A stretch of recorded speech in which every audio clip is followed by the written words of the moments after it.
मानवाधिकार यानी कि ह्यूमन राइट्स की अवधारणा मूल रूप से किस विधिक सिद्धांत पर आधारित है? तो आप सभी अपना राइट आंसर कमेंट करके बताइएगा क्या होगा इस सवाल का सही जवाब।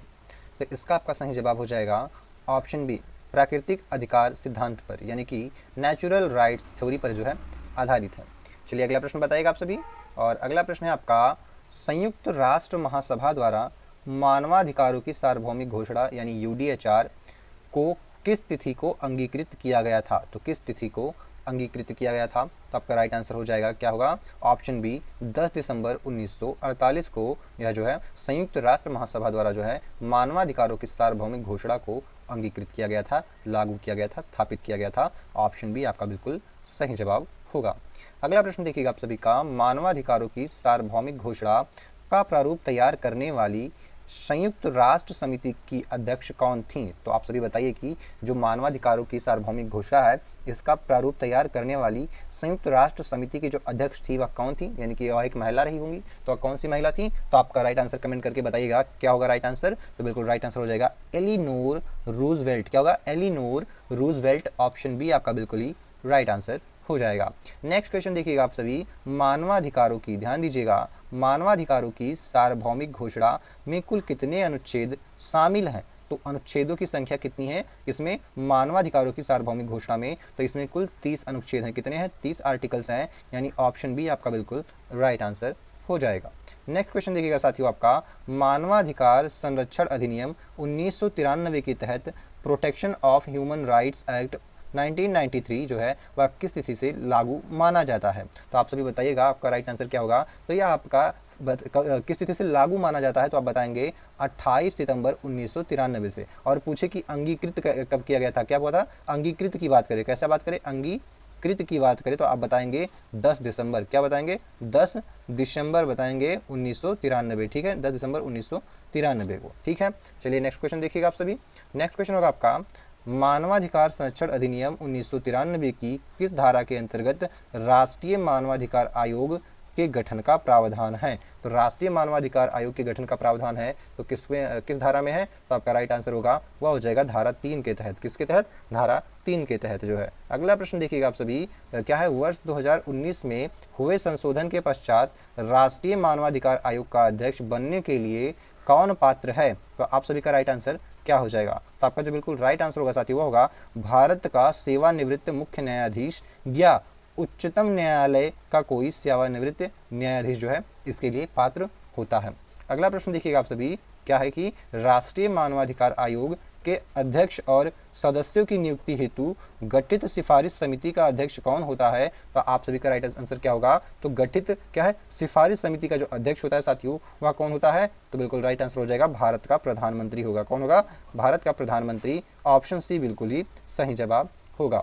अगला प्रश्न देखिएगा आप सभी, निम्नलिखित में से कौन राष्ट्रीय मानवाधिकार आयोग के सदस्यों की नियुक्ति करने वाली उच्च स्तरीय समिति का सदस्य नहीं होता है? तो आप सभी का राइट आंसर क्या होगा? तो वह हो जाएगा राज्यसभा का उपसभापति। कौन? राज्यसभा का उपसभापति। अगला प्रश्न देखिएगा, मानवाधिकार संरक्षण अधिनियम 2019 के तहत एनएचआरसी के अध्यक्ष एवं सदस्यों का कार्यकाल कितना निर्धारित किया गया है? तो कितना निर्धारित किया गया है? तो आपका राइट आंसर होगा 3 वर्ष या फिर 70 वर्ष की आयु तक, यानी ऑप्शन बी बिल्कुल राइट आंसर होगा। आपको यदि जॉब करते हुए 3 साल हो गए हैं तो यहाँ पे आपको अध्यक्ष सदस्यों का कार्यकाल इतना ही होता है, 3 वर्ष होता है, या फिर आपका 70 साल आयु पूरी होगी तो आप रिटायर हो जाएंगे, आपको 3 साल हुआ हो या नहीं हुआ हो। ठीक है, अगला प्रश्न होगा आपका, राष्ट्रीय मानवाधिकार आयोग को मानवाधिकारों के उल्लंघन से संबंधित मामलों की जाँच करते समय किस न्यायालय की शक्तियां प्राप्त होती हैं? तो यहाँ पे बिल्कुल ध्यान दीजिएगा, आपको सिविल न्यायालय की शक्तियां प्राप्त होती हैं। ऑप्शन बी आपका बिल्कुल ही सही जवाब होगा। अगला प्रश्न देखिएगा आप सभी, क्या होगा कि मानवाधिकार संरक्षण अधिनियम 1993 की धारा 36(2) के अनुसार राष्ट्रीय मानवाधिकार आयोग क्या है? ऐसे किसी मामले की जांच नहीं कर सकता जो घटना घटने की तारीख से कितने समय बाद लगाया हो। तो कितने समय बाद लगाया हो? तो आपका राइट आंसर होगा 1 वर्ष बाद अगर लगाया गया है किसी घटना के घटने के बाद में तो उस मामले में यह कार्य या जांच जो है नहीं कर सकता है।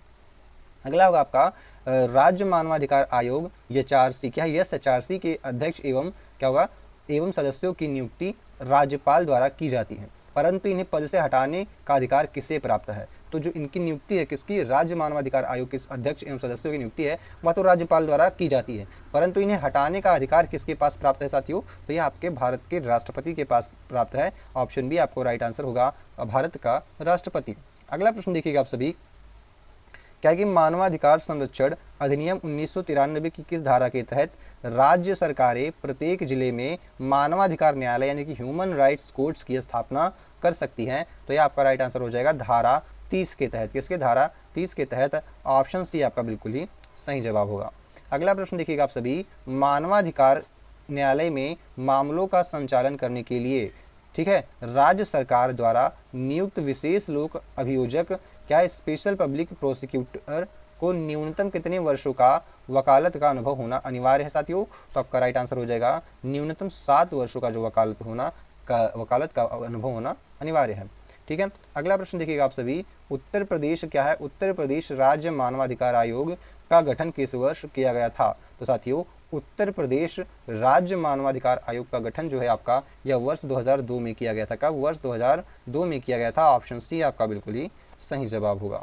नेक्स्ट क्वेश्चन आप सभी देखिएगा साथियों, ऑप्शंस नहीं दिख रहे हैं तो कोई बात नहीं, मैं आपको सही ऑप्शंस बताऊंगा। ठीक है, अगला है आपका, भारतीय संविधान का कौन सा अनुच्छेद गिरफ्तारी और निरोध के संरक्षण प्रदान करता है तथा बंदी को 24 घंटे के भीतर मजिस्ट्रेट के समक्ष पेश करने का अधिकार देता है, तो आप सभी बताएंगे अनुच्छेद 22 आपका हो जाएगा राइट आंसर। ऑप्शन सी बिल्कुल सही जवाब होगा, आर्टिकल क्या होगा, आर्टिकल 22। ठीक है, चलिए नेक्स्ट क्वेश्चन देखिएगा आप सभी, जो कि है आपका, ध्यान दीजिएगा, उच्चतम न्यायालय द्वारा डी के बसु बनाम पश्चिम बंगाल राज्य 1997 बाद दिए गए दिशा निर्देश मुख्य रूप से किससे संबंधित हैं, तो मुख्य रूप किससे संबंधित हैं, तो आप बताएंगे गिरफ्तारी, हिरासत और कस्टोडियल हिंसा के नियमों से संबंधित है।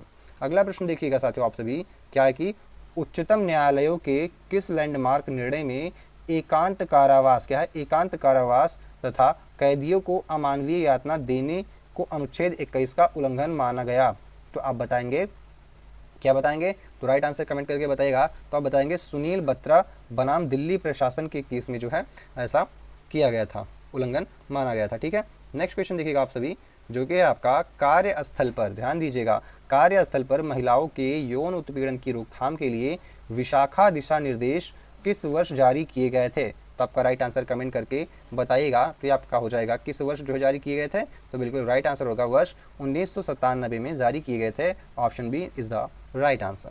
नेक्स्ट क्वेश्चन आप सभी देखिएगा साथियों, भारतीय संविधान का कौन सा अनुच्छेद बाल श्रम यानी कि 14 वर्ष से कम आयु के बच्चों को कारखानों या जोखिम भरे कार्यों में नियोजन का जो है पूर्ण प्रतिषेध करता है, तो आपका राइट आंसर क्या हो जाएगा, यह हो जाएगा आपका आर्टिकल 24 जो है ऐसा करता है। कौन, आर्टिकल 24। ऑप्शन बी बिल्कुल ही सही जवाब होगा।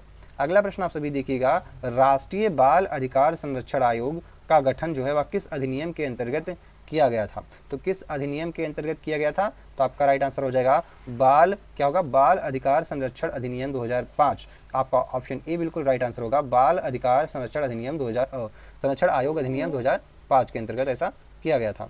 अगला आपका, ध्यान दीजिएगा, अनुसूचित जाति एवं जनजाति अत्याचार निवारण अधिनियम जो है 1989 की स्थिति से प्रभाव में आया था, तो 1989 का जो है प्रावधान था वह किस तिथि से जो है प्रभाव में आया था, तो आपका राइट आंसर हो जाएगा या 30 जनवरी 1990, क्या 30 जनवरी 1990 से जो है प्रावधान में आया था। लेकिन यह जो है अधिनियम कब आया था, तो यह आपका 1989 में किया गया था।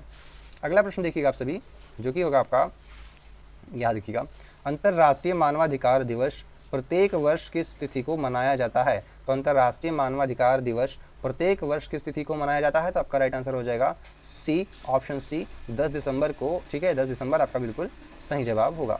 नेक्स्ट क्वेश्चन देखिएगा, सिविल और राजनीतिक अधिकारों पर अंतर्राष्ट्रीय प्रतिज्ञान तथा आर्थिक, सामाजिक और सांस्कृतिक अधिकारों पर अंतर्राष्ट्रीय प्रतिज्ञान किस वर्ष अपनाए गए थे, तो आपका राइट आंसर हो जाएगा, यह आपका वर्ष 1966 में अपनाए गए थे। ऑप्शन बी बिल्कुल राइट आंसर हो जाएगा 1966। चलिए नेक्स्ट क्वेश्चन देखिएगा आप सभी, अंतर्राष्ट्रीय मानवाधिकार ढांचे में UDHR, ICCPR और ICESCR को संयुक्त रूप से क्या कहा जाता है, तो आप सभी अपना राइट आंसर बताइएगा कमेंट में क्या होगा।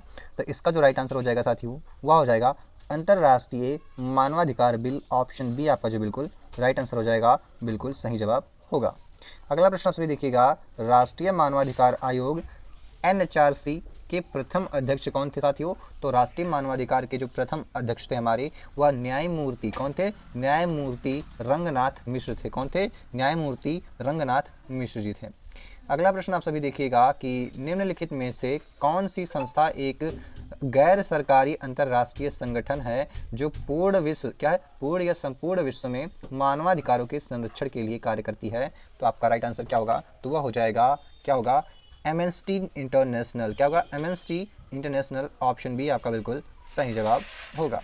अगला प्रश्न देखिएगा, भारतीय संविधान का अनुच्छेद 21 जो है वह किस आयु वर्ग के बच्चों के लिए निःशुल्क और अनिवार्य शिक्षा को मौलिक अधिकार बनाता है? तो आपका राइट आंसर हो जाएगा 6 से 14 वर्ष के बच्चों के लिए। अगला प्रश्न होगा आपका, दंड, क्या है, दंड प्रक्रिया संहिता सीआरपीसी की किस धारा के तहत पुलिस अधिकारी को किसी व्यक्ति को बिना वारंट गिरफ्तार करने की शक्तियां प्राप्त हैं? तो आपका जो राइट आंसर होगा साथियों इसका, वह हो जाएगा धारा 41 के तहत। कौन? धारा 41 आपका बिल्कुल सही जवाब